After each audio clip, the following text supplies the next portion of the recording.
Oi, pessoal! Hoje na nossa aula nós veremos sobre energia térmica.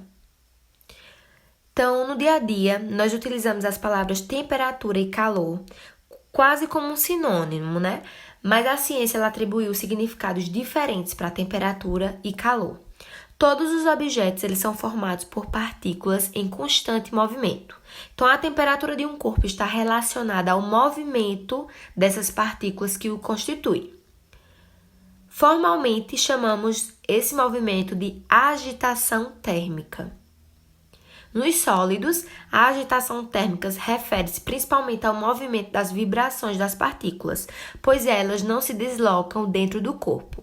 Já nos líquidos ou gases, a agitação térmica refere-se à vibração e ao deslocamento dessas partículas. Então, a temperatura de um corpo é entendida como a medida da intensidade da agitação térmica de suas partículas. Por exemplo, quando aquecemos a água, o movimento das partículas dela se torna mais intenso e a temperatura aumenta. Porém, quando a água esfria, a agitação dessas partículas diminui, então a temperatura também diminui. Aqui nós temos um exemplo, da temperatura menor, ou seja, mais frio. As setinhas pequenas indicam pouca agitação das moléculas, pouco deslocamento. Quando a temperatura aumenta, temperatura maior, então as setas maiores indicam um deslocamento maior, ou seja, uma agitação maior dessas moléculas. Energia térmica é a energia gerada pela agitação das partículas de um corpo e está associada à temperatura. Energia cinética é outra forma de energia e ela pode estar associada também ao movimento. Portanto, a temperatura de um sistema ele corresponde ao total de energia cinética das partículas. Equilíbrio térmico.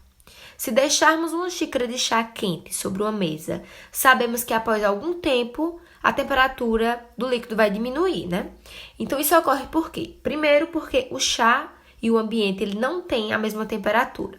Então, o chá vai transferir para o ambiente uma parte de sua energia térmica e a sua temperatura vai diminuir. Esse processo determina apenas quando os dois corpos Esse processo ele termina quando apenas os dois corpos eles atingem uma mesma temperatura. Então, nós dizemos que, nesse caso, os corpos estão em equilíbrio térmico.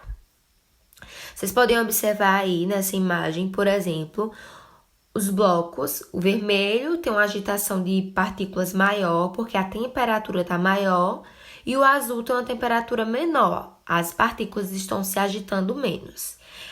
Esses blocos eles estão separados. No meio, nós vemos os blocos em contato, eles estão juntos. E ali eles vão fazer uma transferência de calor. Então, o bloco que tem maior temperatura vai ceder calor para o que tem menos temperatura.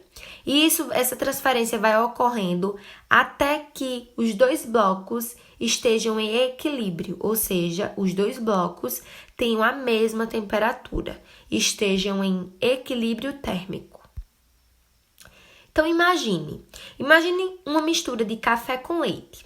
O café ele é retirado da garrafa térmica e está numa temperatura de 50 graus Celsius. E o leite é retirado da geladeira e está em uma temperatura de 5 graus Celsius. Então, essas são as temperaturas iniciais dessas bebidas. Ao ser misturadas as duas bebidas, a temperatura do café vai diminuir porque ele irá ceder calor para o leite. Ou seja, a temperatura do leite vai aumentar porque ele está recebendo calor. Essa transferência de energia ela ocorre até que toda a mistura esteja em uma mesma temperatura, ou seja, esteja em equilíbrio térmico. Então, a temperatura do leite vai aumentar e a temperatura do café irá diminuir, até que os dois estejam na mesma temperatura, estejam em equilíbrio térmico. Então, estamos encerrando nosso assunto aqui. Caso tenha alguma dúvida, vocês podem assistir novamente o vídeo ou então entrar em contato comigo para tirar as dúvidas. Quando tudo estiver esclarecido, não tiver mais dúvida, vocês podem fazer a atividade. Boa atividade!